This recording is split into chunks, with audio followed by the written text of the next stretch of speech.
আসসালামু আলাইকুম, বিসমিল্লাহির রহমানির রহিম।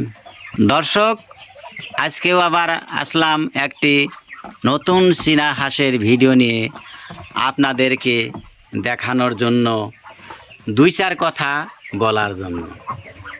কথা হয়েছে যে ভাই বন্ধুরা আমার বিদেশ খাটেন, ঝড়ি ঝাঁকাশে বিদেশ খাটেন, তাদের বিষয়ে আজকে আমি কয়েকটি কথা বলবো।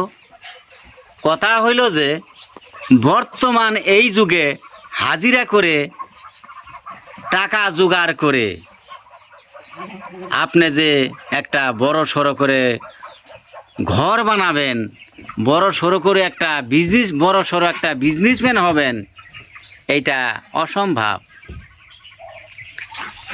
কেননা যার জন্য বলছি, যাদের বাবা মার বাপের সয় সম্পত্তি আছে তাদের কথাটা ভিন্ন।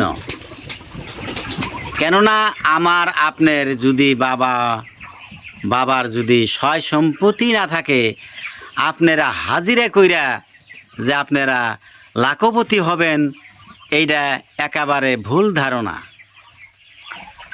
আরেকটি কথা হইল যে আমার কথাটা বিশ্বাস করেন চাই নাই করেন, আমি যে কথাটা বলতেছি এইটাই বাস্তব।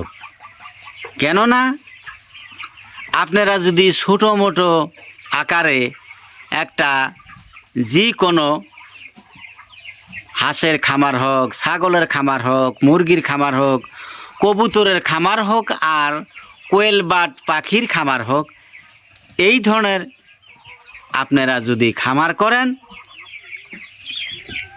ইনশাল্লাহ নিশ্চয়ই লাভবান হবেন। কেননা এই কথাটা কী জন্য বললাম, আমি যে এই চীনা হাঁসের ভিডিওগুলো আপনাকে দেখাইতেছি, এই চীনা হাঁসের ভিডিও দেখে কিন্তু আমিও কিন্তু গেছিলাম চীনা হাঁসের বাচ্চা আনার জন্য। যে বাড়িতে গেছিলাম আমি চীনা হাঁসের বাচ্চা আনার জন্য, ওনারা কিন্তু আসামের মানুষ। আগে বাড়ি ছিল যুগির ঘোপা পেপার মেলের ওই এলাকায়। যখন নদী নালায় বাড়ি ঘর ভেঙে নিয়ে যায়, তখন আবার বেচারারা কি করব, এই ধুপড়ি এলাকায় ধুপড়ির ছেড়ে দেওয়া লাগে নিউ হাতিপতা বাজার, সেই জায়গাতে একটু জমিন কিনে নিয়ে বাড়ি ঘর করে এই চীনা হাঁসের খামার করছে। যে যিনির বাড়ির থেকে আমি চীনা হাঁসগুলো আনছি, উনির কিন্তু একটাই মাত্র ছেলে আর মেয়ে তিনটা না চারটা সঠিক জানা নেই।